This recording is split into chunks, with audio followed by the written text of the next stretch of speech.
اپنی last video میں نے اس بات کو بیان کیا کہ کوئی بھی ریاست اسلامی ریاست سے زیادہ لبرل نہیں ہوتی، کیونکہ کوئی بھی ریاست اسلامی ریاست سے زیادہ لبرل ہو ہی نہیں سکتی۔ دین اسلام امن پر مبنی نظام کا نام ہے۔ اس کے بارے میں کرخت اور درست ہونے کا تصور قرآن سے نہیں، مذہب سے آیا ہے۔ مذہبی دور میں قرآن کو اس کے اپنے داخلی اور خودکار تشریعی نظام سے سمجھنے کے بجائے اس کی اصطلاحات کو قبل از اسلام کی شاعری اور قبائلی ادب کے ذریعے سمجھنے کی کوشش کی گئی۔ یہ ایسے ہی ہے جیسے میں سائنسی ٹرمز کو سمجھنے کے لیے غالب کی شاعری اور اس کے خطوط کا سہارا لوں۔ اس طرز عمل اور مذہبی مفروضوں نے قرآن کی وسیع اور کثیر المعانی اصطلاحات کو انتہائی محدود کر دیا۔ اس کی بدترین مثال یہ ہے کہ صلاۃ جیسی جامع اصطلاح کو صرف نماز تک سمیٹ دیا گیا، اور پھر انہی ناقص معنوں کو تراجم میں استعمال کیا گیا اور انہی کے ذریعے دین کو پیش کیا گیا۔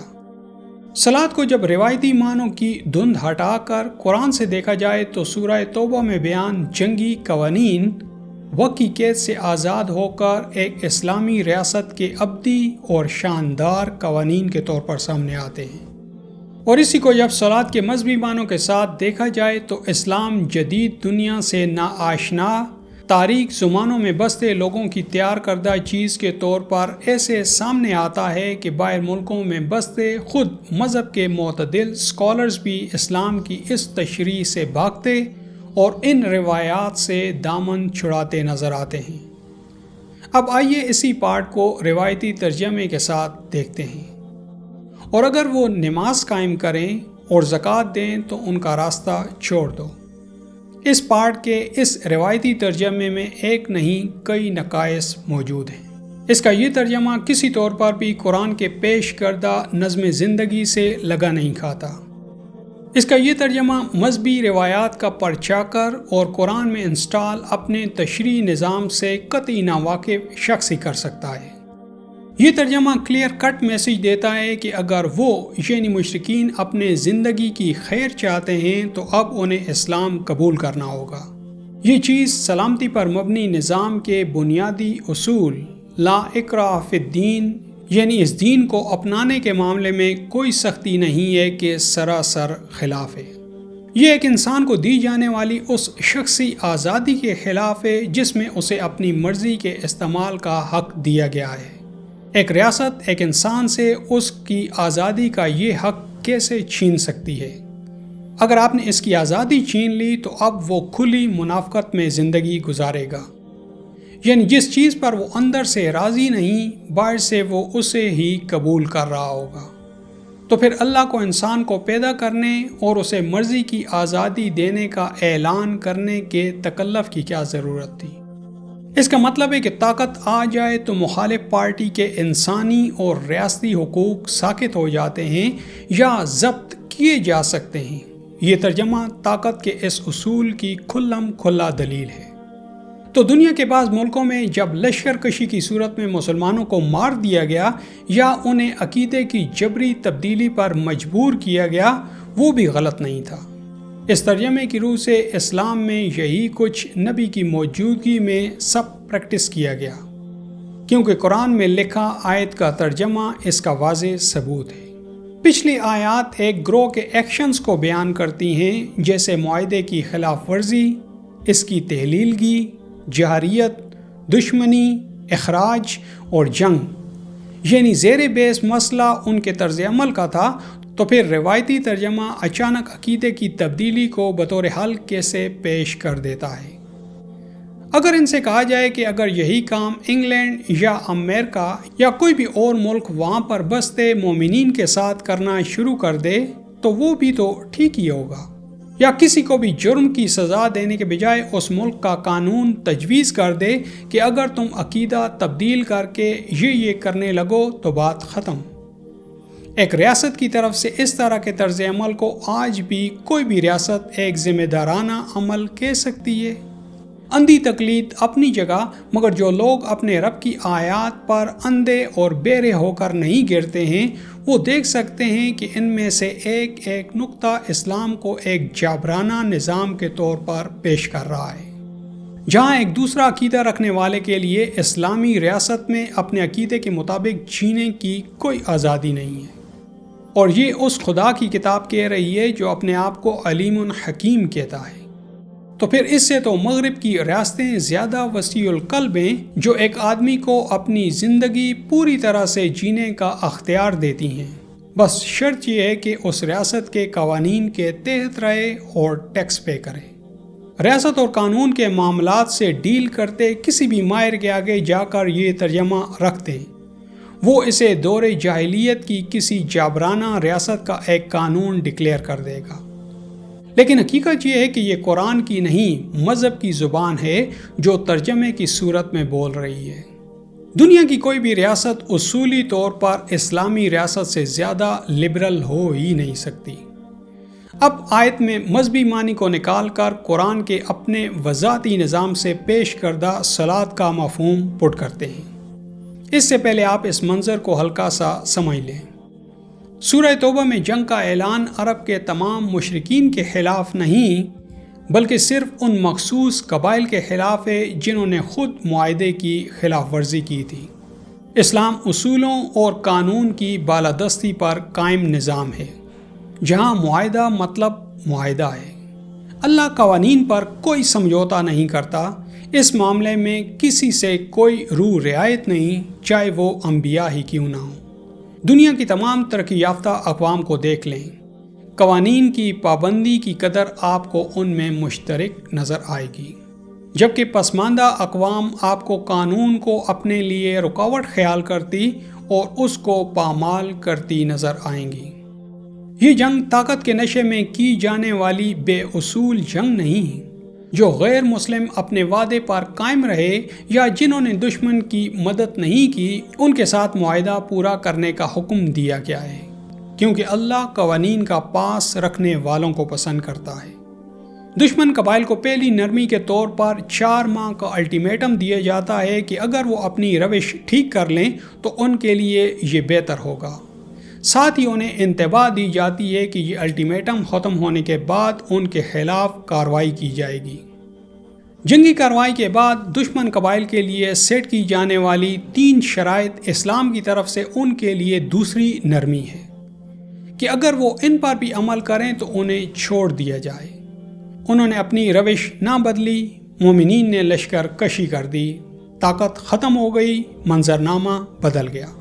فتح مکہ کے موقع پر اگر سپریم اتھارٹی کی تعلیمات پر ٹرینڈ یہ نبی اور ان کے شاندار سٹوڈنٹس نہ ہوتے تو انسانی تاریخ کے روایتی فاتحین کی طرح تباہی مچ جاتی۔ لیکن جب دشمن قبائل نے دی گئی دوسری نرمی کے انتخاب کا فیصلہ کیا اور جنگ کے بجائے سرنڈر کر دیا، تو ماضی کے تمام غیر انسانی مظالم کے باوجود بھی مومنین نے انہیں چھوا تک نہیں۔ وہ ایسا کر ہی نہیں سکتے تھے، کیونکہ اپنے آئین و قانون کی روح سے وہ صرف اسی کے خلاف ہتھیار اٹھا سکتے تھے جو ان سے لڑیں۔ دشمن قبائل نے ہتھیار ڈال دیے تو انہیں ایک باوقار انداز میں معافی دے دی گئی۔ تاریخ یہی تصویر دیتی ہے۔ تاریخ سے یہ سچی پر ادھوری تصویر ہے۔ اس ادھوری تصویر کی پوری تصویر یہ فل آپشن تھا جس کا انہوں نے انتخاب کیا تھا۔ فَإِن تَابُوا، تو پس اگر وہ دشمنی پر مبنی قبائلی اور خودسرانہ طرز عمل سے تائب ہونے کی کمٹمنٹ کریں اور ریاستی قوانین اور پالیسیوں کے تحت جئیں اور ٹیکس ادا کریں، تو ریاست کی سپریم اتھارٹی کا آرڈر ہے کہ خلو سبیلہم، تو انہیں اپنے حساب سے جینے کی آزادی ہے۔ صرف یہی پارٹ اس بیک گراؤنڈ کے ساتھ ایک ریاست اور قانون کے معاملات سے ڈیل کرتے کسی ماہر کے آگے جا کر رکھ دیں، کسی بھی نظام کا نام مت لیں، وہ اسے ایک ایکسٹرا لینینٹ ریاست ڈکلیئر کر دے گا۔ ایکسٹرا لینینسی کیا ہے؟ یہ رحم، معافی یا رواداری کی ایک غیر معمولی ڈگری ہے، جس میں قوانین کا اطلاق کرنے، سزائیں دینے، ایک غلطی کو نظر انداز کرنے یا انتہائی فراخ دلی سے دوسرا موقع پیش کرنے کا ایک جان بوجھ کر اختیار کیا گیا رویہ ہے۔ پر سوال یہ کہ مسئلہ کہاں ہے؟ ایک ترجمہ اس اسٹیٹ کو دور جاہلیت کی ریاست کے طور پر پیش کرتا ہے، جبکہ دوسرا اسے آج کی جدید ترین ریاستوں سے بھی زیادہ نرم اور مہذب رویہ اختیار کرتی ریاست کے طور پر پیش کرتا ہے۔ اصل میں اصل مسئلہ یہیں پہ موجود ہے۔ مذہبی دور کے روایتی وذاتی طریقے سے صلاۃ کو صرف نماز تک ریسٹرکٹ کرنے کی تحریف تو کر دی گئی، لیکن پھر قرآن جو کچھ اسکرین پر دکھا رہا تھا وہ غائب ہو گیا، کیونکہ قرآن کی آیات کمپیوٹر کے پروگرام کوڈز کی طرح آپس میں لنکڈ ہیں۔ نتیجتاً قرآن کا پیش کردہ نظام حکومت اور شہری مساوات کا منظر اسکرین سے غائب ہو گیا۔ اس خلا کو پھر مذہبی اسکالرز نے خود ساختہ فقہی اصطلاحات اور بعد کی قانونی تعبیرات کے ذریعے پر کیا۔ اپنی طرف سے دین میں ذمی کی اصطلاح متعارف کروائی گئی، جہاں مسلم ریاست میں بستے غیر مسلمز کے بارے میں معاملات اور قانون سازی آتی ہے۔ اس کا قرآن سے کوئی تعلق نہیں ہے۔ قرآن اس اصطلاح کو کہیں بھی استعمال نہیں کرتا۔ آج کے اسکالرز بھی آپ کو اس کا استعمال کرتے نظر آئیں گے، کیونکہ ان کے ہاں یہ ایک اسٹیبلش فیکٹ ہے۔ شاندار اسلامی دور کے کم و بیش 300 سال بعد شروع ہونے والے مذہبی دور میں اسی فقہی تصور کی روح سے غیر مسلم شہریوں کو ایک الگ قانونی درجے میں رکھا گیا۔ ان پر فوجی خدمات سمیت بعض ریاستی ذمہ داریوں اور اختیارات کے حوالے سے پابندیاں عائد کی گئیں، اور زکوٰۃ ریاستی ٹیکس کے بجائے جزیہ نافذ کیا گیا، حالانکہ جزیے کا ان سے کوئی لینا دینا ہی نہیں ہے۔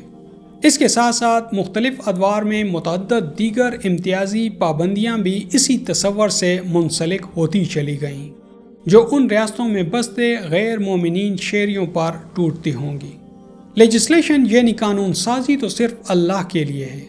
اللہ کے پیغمبر بھی اسی نازل کردہ قانون کے اندر رہ کر ایکٹ کرتے ہیں۔ قانون سازی کی یہ اتھارٹی مذہبی اسکالرز نے کیسے اسیوم کر لی؟ اور یہی وہ پوائنٹ ہے جو قرآن کے اپنے وذاتی نظام کو چھوڑ کر روایتی مانوی طریقے کو فالو کرنے والے مس کر جاتے ہیں۔ اس کی ڈیٹیل ہم آگے دیکھیں گے۔ لہذا اصل اتھارٹی کتاب الہی کی ہوتی ہے، نہ کہ کسی فرد، طبقے یا مذہبی اشرافیہ کی۔ قرآن کے ایک اسٹوڈنٹ کی حیثیت سے میرا مذہبی کلاس سے یہ سوال ہے کہ ذمی کی اصطلاح قرآن کے کس قانون سے لائی گئی؟ ایک مسلم ریاست میں بستے دوسرے عقائد کے لوگوں پر اپنے ذاتی قوانین کا اطلاق کر کے کیوں ان پر زمین تنگ کی گئی؟ کیوں ان سے وہ آزادی چھین لی گئی اور ان کے وہ حقوق غصب کر لیے گئے جو ان کے خالق نے انہیں دیے ہیں؟ قرآن میں کس جگہ ریاستی شہریوں میں عقیدے کی بنیاد پر وہ تقسیم موجود ہے جسے ذمی کی صورت میں قانون کر کے قرآن کے قوانین پر کھڑی اسلامی ریاست کو ایکسیلنس میں انسانوں کے بنائے قوانین پر چلتی دوسری ریاستوں سے نیچے گرا دیا گیا، جبکہ کوئی بھی دوسری ریاست اسلامی ریاست سے زیادہ وسیع القلب اور وسیع النظر نہیں ہو سکتی؟ اور یہ سب پابندیاں کس کے لیے؟ قانون پسند عام غیر مومن شہریوں کے لیے۔ اس کے برعکس ہمارا آئین یہاں دین کے کھلے دشمنوں کے بارے میں کیا قانون دے رہا ہے کہ اگر وہ طرز عمل سے تائب ہونے کی کمٹمنٹ کریں اور ریاستی قوانین اور پالیسیوں کے تحت جئیں اور ٹیکس ادا کریں تو انہیں اپنے حساب سے جینے کے لیے آزادی ہے۔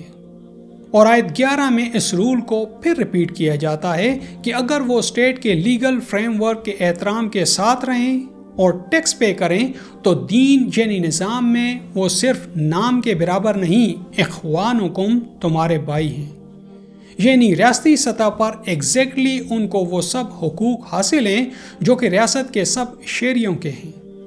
اس سے بھی بڑھ کر اسی آرٹیکل کی یہی شک ان کے لیے اخوانکم کی ترکیب استعمال کر کے مسلم ریاست کے لیے جدید دنیا کی اس لیگل ٹرم کو بھی اللیگل قرار دے رہی ہے کہ انہیں مائنورٹی کہا جائے۔ نہیں، وہ ریاستی سطح پر ایکول لیول کے شہری ہیں، وہ جو کمیونٹی ہے اسی نام سے اسے یاد کیا جائے گا۔ ان کے عقیدے اور ذاتی اعمال کے بارے میں باز پرس کرنے کا اختیار کسی ریاست یا کسی شخص کی اتھارٹی میں شامل نہیں، اور یہ ریاست یا مومنین کا ان پر کوئی احسان نہیں، بلکہ یہ ان کا وہ رائٹ ہے جو اس ریاست کی سپریم اتھارٹی یعنی اللہ کی طرف سے انہیں دیا جاتا ہے۔ اور ساتھ ہی کہا جا رہا ہے کہ ان اقدامات کی وضاحت کو یقینی بنانے کے لیے آیات کو پوری وضاحت سے پیش کیا جا رہا ہے، اور یہ بات جانی دشمنوں کے بارے میں ہو رہی ہے۔ ریاست کے اندر امن سے رہنے والے دوسرے عقائد رکھنے والوں کی تو بات ہی نہیں ہو رہی، وہ تو پہلے سے ریاست کے اندر نارمل شہری کی طرح انہی رائٹس کے ساتھ رہتے ہیں جو سب شہریوں کو ان کے عقیدے سے قطع نظر یکساں حاصل ہیں۔ ان کے لیے تو عقیدے کی آزادی کا قانون پہلے سے موجود تھا۔ دوسرے عقائد کے لوگوں کی جان و مال اور ان کی عبادت گاہوں پر حملہ کرنے والے پورے قرآن سے ان عام لوگوں کے خلاف کوئی ایک بھی حوالہ لے آئیں۔ مذہبی لوگوں یا قرآن کے مخالفین میں سے جو بھی ایسا کرے گا، قرآن کے بارے میں اپنی جہالت کو ایکسپوز کرے گا۔ ابھی انہی آیات میں دوبارہ مذہبی روایتی معنی توبہ، نماز اور عشر زکوٰۃ رکھ کر دیکھیں، یہ چیز دوبارہ ایک فنکشنل سسٹم کو جبر و استبداد پر مبنی نظام میں تبدیل کر کے ناقابل عمل بنا کر رکھ دے گی۔ معنی اندر بدل دو، نقشہ باہر خود بخود تبدیل ہو جائے گا۔ تو اب بتایا جائے کہ تشدد پسند کون بناتا ہے؟ پاکستان اور دوسری مذہبی ریاستوں میں دوسری قومیتوں کی جان، مال اور عبادت گاہوں پر حملہ کرنے والوں کو شے کہاں سے ملتی ہے؟ دوسری قومیتوں کو دوسرے درجے کا شہری خیال کرنے اور ان کے پاکستان یا کسی دوسری مذہبی ریاست میں رہنے کو ان پر احسان خیال کرنے کی نفسیات مسلمانوں میں کہاں سے آئی ہے؟ اپنے ممبر اور محرابوں سے بلند ہونے والی آوازوں کو کبھی غور سے سنیں۔ وہاں ریاست کا قانون بولتا ہے یا انسانوں کی قانون سازی؟ جواب آپ کو خود ہی مل جائے گا۔ قولوا لا الہ الا اللہ تفلحوا۔ ملک میں ریاست کے قانون کو بولنے دیں۔ جس دن قانون سازی کا حق دوبارہ صرف اللہ کے لیے مان لیا جائے گا، اسی دن مذہبی نفرتیں، انسانوں کے لادے بوجھ اور ایک دوسرے پر قائم کی گئی بالادستیاں خود بخود گرنا شروع ہو جائیں گی۔ ایک اسلامی ریاست میں انسانی حقوق کی پامالیوں کا واویلا کیسے؟ پھر نہ کوئی دوسرے درجے کا شہری ہوگا اور نہ کسی کے حقوق کسی کے احسان کے محتاج ہوں گے، بلکہ ایک ایسا معاشرہ وجود میں آئے گا جہاں قانون سب کے لیے ایک ہو، عزت سب کی برابر ہو، اور امن، انصاف اور آزادی ہر انسان کے پیدائشی حق سمجھے جائیں۔ شکریہ۔